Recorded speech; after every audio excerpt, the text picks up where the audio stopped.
What is up, guys? NeumanPro here, and I'm going to be talking about some kaiju fun stuff. So recently I watched a video by YugiNoNo. You type no, you sound like you're saying na. Banana. I love you, man. So I was watching a video that he had about some kaiju stuff that he had been talking about. And I thought, let's go ahead. Kaiju really do need some more support. And so what I wanted to do is kind of come up with some couple of fun things support today. That I quickly whipped together and thought, oh, this would be like kind of cool, because as many of you may know, the kaiju monsters are based off of many of the Godzilla franchise characters. And so, well, there's only 2 monsters, but I'm sure the rest of them are going to be based off of some other Godzilla type monsters, especially because with Legendary Pictures only having the rights here in America, the TCG is having some great fun ball time with all the Godzilla monsters, bringing them back. So, what do I got here for you? Okay, well, obviously, let me just do a quick run around. Dogoran, level 8, fire type. His ability, as many of the other kaijus, are pretty much the same, where you can summon it to your opponent's side of the field by tributing one of their monsters. When your opponent has a kaiju, you can special summon a kaiju to your side of the field. You can only control one kaiju monster, period. So, then you get their extra effects, which focus on the counters that you get from Kyoto to Waterfront. And in the case of Dogoran, that one is remove 3 kaiju counters, destroy all monsters your opponent controls, essentially Raigeking your opponent. This card cannot attack the turn it activates its effect. That's where your problem is, man. You're trading off a whole effect for an ability to attack, and you can't have more than one kaiju on the field, so you can't even say, okay, I'll use him for his effect, and then I'll use this kaiju to attack. And you're giving your opponent a pretty strong monster. And I would really love to know the ruling. I haven't even looked at this now that I think about it. But it says anywhere on the field. It doesn't say your side, your field. Just says field. So I wouldn't think you'd be able to rip off your opponent's counters. That seems pretty odd. But it's one of those wording things where it's just then the field from anywhere. I mean, they emphasize that anywhere. So if your opponent could utilize the kaiju, you give them effect. I don't know, but I want to give my opponent too many kaiju, so that's why I've got a few fun cards that kind of go around that problem. So obviously, as I was saying, Dogoran, he's Mad Flame Kaiju based off Godzilla. Then, as I got the split screen, a new webcam I'm testing out, seeing what it looks like. Let's see what it looks like. And then I got my split screen for Windows 8 here to look at the cards.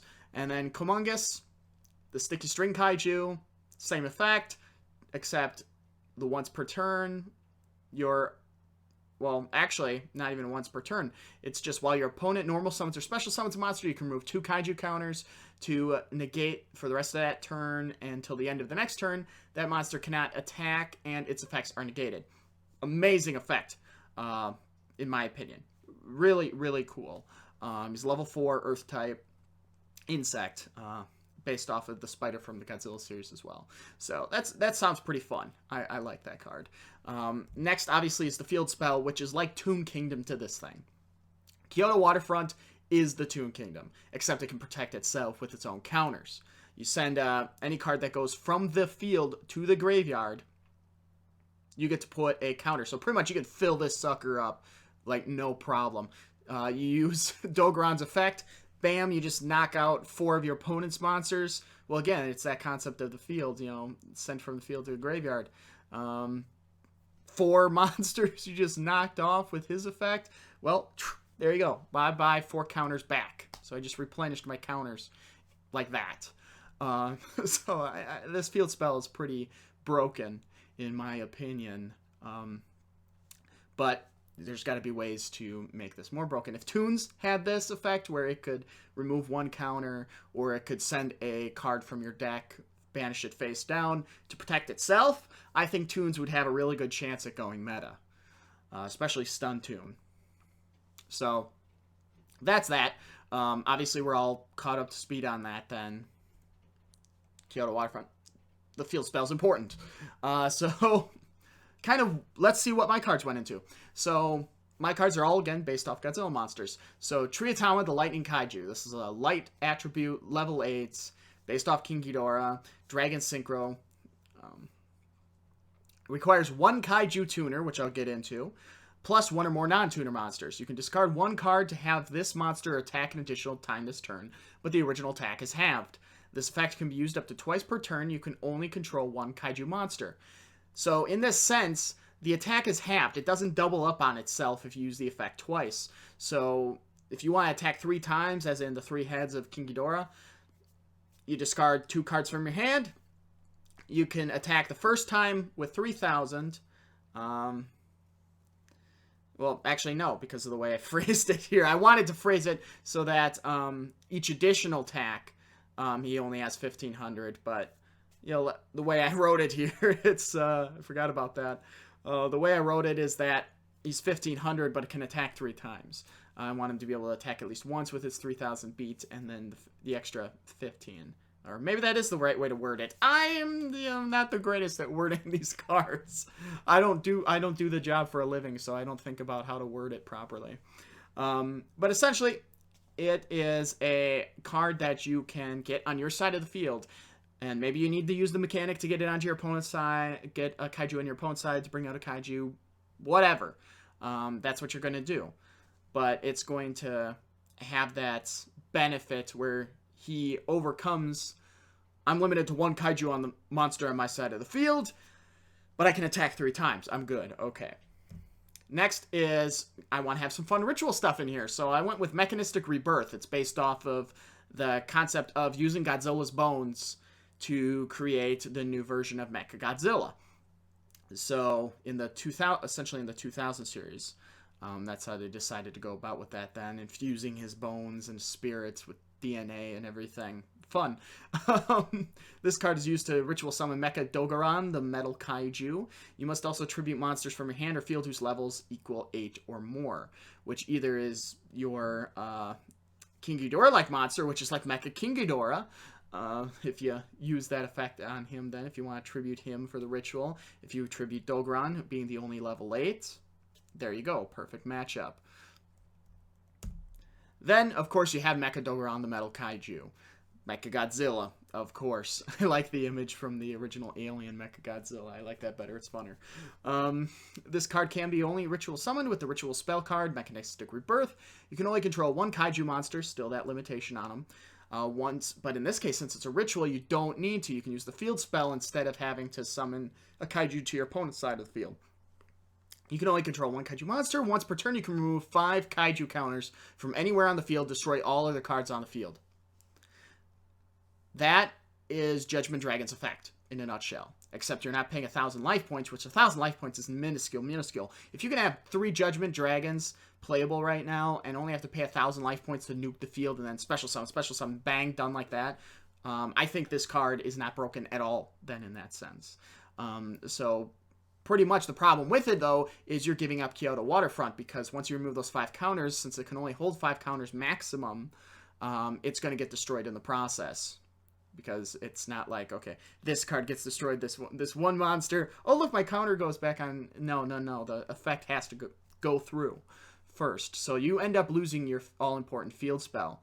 But at that point, this is your OTK card. You're going for the 3,000 beat stick to attack that turn, because it's not limited by many of the other Kaijus where you can't attack the turn you activate its effect. No, this is the big boy. This is going for it, end of the day. Next, Krusty, the Deep Sea Kaiju. Based off, it's Ebirah. I'm trying to remember how the Japanese pronunciation. E-B-I-R-A-H.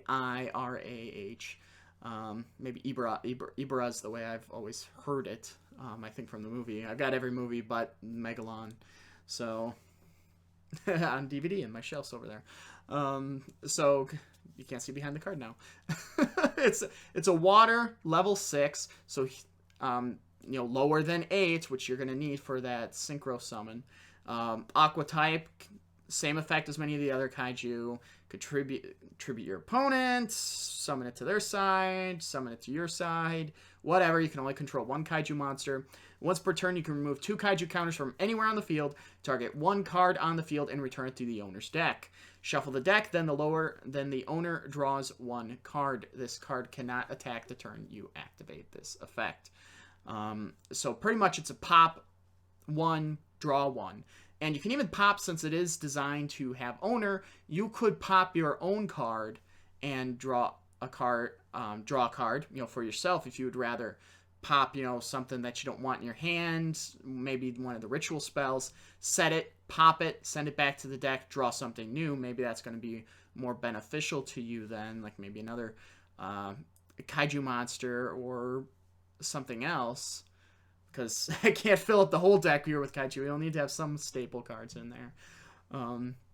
But other than that, then it also happens for your opponent. If you decide to pop one of your opponent's cards, kind of acts like a counter trap. Pop it, they get to draw a new card. It's your focus. It's what are you doing with it. Can't attack the turn you're just activating his effect. But my combination is you're using him to go into your synchro. You use the pop, then go into your synchro monster for its effect or something. For its effect. Next up, then, okay, click it. There we go. We have the monster based on Rodan, Terra the Swift-Flying Kaiju, because Rodan is, if you look at the Godzilla lore, essentially a pterodactyl, a form of pterodactyl. So Terra the Swift-Flying Kaiju, of course, wind, another level 6. So you can already guess what level I'm making the tuner. Level 6, same basic effect as the other Kaijus. In this case, the once per turn is remove 2 Kaiju counters from anywhere on the field, destroy 1 spell trap card your opponent controls. Card cannot attack the turn you activate this effect. So it's Breaker without the ability to attack. But he is stronger. He's not as easy to summon as Breaker is. And he's an MST you can keep out on the field then and use once every turn. So your opponent can't sit on their spells and traps for too long because you just will keep popping them. You gain back a counter. You pop one of your... That's the fun thing. Use 2 Kaiju counters. You pop one of your opponent... You destroy one of your opponent's cards. It goes to the grave. You get a counter back. So it's -1 counter. You're in great shape, in my opinion. That field spell's broken. I try not to, but it's a fun broken. And then finally, the tuner, Greystone of Legends. So this is, of course, based off of Whitestone and Blackstone Legends. Kind of a mix in here, and it's based off of the Baby Godzilla hatching concept that happened in the 90s with that trilogy series featuring back in Godzilla vs. Mechagodzilla 2 with Fire Rodan, and then we ended up having the follow-up to that was Space Godzilla, and then the last one, Destroya. So this is kind of based off of that concept here. Has pretty much the exact same effect as Blackstone of Legends. In this case, tribute to special summon 1 Kaiju monster from your hand. So another way, right there's your way to get a Kaiju monster out to your side of the field without having to give your opponent one. If this card's in your graveyard, target 1 Kaiju in your graveyard, shuffle it into the deck, add this card back to your hand. You can only use the effect once per turn, and only once that... you can only use the Greystone of Legend effect per turn, and only once that turn. That's the writing on Blackstone, so it just kind of sounds weird for me. But there's your primary tuner right there. It's essentially a Baby Godzilla, that's why it's a fire attribute. And go on into your King Ghidorah monster with any of the level 6s then. And that, because of its name, you can get 2 monsters out on the field here. Oh, I messed that up. Now that I think about it, it's not a Kaiju. So I gotta switch the Synchro monster up. Pardon my mess up on this. I kind of made these things up quick as fast as I could. But it should be 1 Kaiju monster then, not 1 Kaiju tuner. It needs to be the other way around. I was thinking, I typed it in wrong. Okay, so there you go. That's that one. And then finally, just to kind of throw something else in there, a little fan favorite. I have a trap card in here by the name of Oxygen Destroyer. Destroy all Kaiju monsters on the field. You cannot attack the turn this card is activated. So pretty much if you do end up having to give your opponent one of the Kaiju and they decide, and maybe it's one of the stronger Kaiju, and they decide to attack you with it, you're able to nuke them off to the field and put some more counters back on Kyoto Waterfront. So that's pretty much where I'm at. That's just kind of a couple thoughts I threw in kind of short notice here and said, let's go ahead. This may make Kaiju a better deck overall, or a solid, like Burning Abyss, where they can survive, or Necros that can survive mostly on their own merit, except for the few staple cards you need, like the Manju and Senju for Necros. Let's focus more on Burning Abyss, where pretty much that whole deck you can work with just Burning Abyss monsters and do a great job with. So that's my thoughts.